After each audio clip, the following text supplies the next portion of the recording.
What are the exercises to stimulate the vagus nerve? Thank you for this question. This was asked by one of my viewers and asking about various non-pharmacological or maybe techniques that can be used to stimulate and make the vagus nerve function well when they are at home or in the clinic. So while there are some drugs and maybe even some interventional ways to stimulate the vagal nerve, I'm going to be focusing this video on some of the more easier, simpler techniques to stimulate the vagus nerve that you can do quite quickly at home anytime. Now, one of the most easiest ones is really deep breathing techniques. And this can be done average, I'd say maybe once an hour or maybe once every 2 to 3 hours if you need. And a deep breathing technique essentially can be just for about 2 or 3 minutes.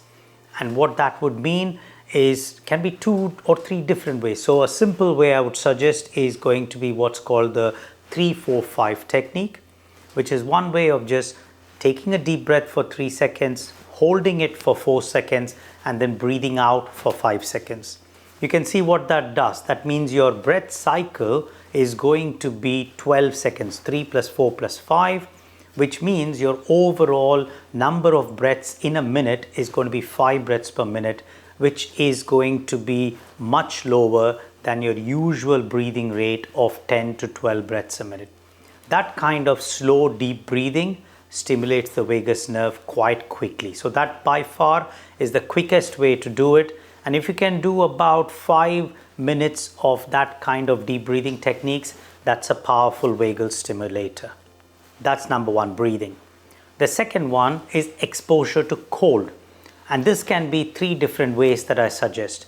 One is just a couple of cold splashes of water to your entire face 2 or 3 times a day. The second is essentially cold water. Put your wrists under cold water for about 30 seconds. That's another way. Another third way is when you're finishing your shower in the morning or in the evening, the last 30 seconds to a minute, you can just change the taps from the warm or hot water to cool to cold water as you can tolerate. Start with 30 seconds, go up to a minute, take it up to 2 minutes if you can. And these are 3 simple ways of exposure to cold without you having to jump into the cold water Wim Hof style. Those are the 2 techniques, breathing and exposure to cold. Another form is activity of any kind. So simple exercise, walking in the woods, in the nature could be one way. Singing and humming at a lower volume and tone are other ways of stimulating the vagus nerve. So that's another powerful way of doing it, movement. And then of course there are a few mind-body techniques that are often about stimulating the vagus nerve. But these are the simple things that you can do at any time. Exposure to cold, deep breathing techniques, singing or humming. I hope this exercise and this video was useful to you. Thank you for the questions. Keep them coming and thank you for watching. Thank you for watching the videos. I hope you're getting value from them. Don't forget to subscribe and hit the bell button for notifications on when the next videos are to be released.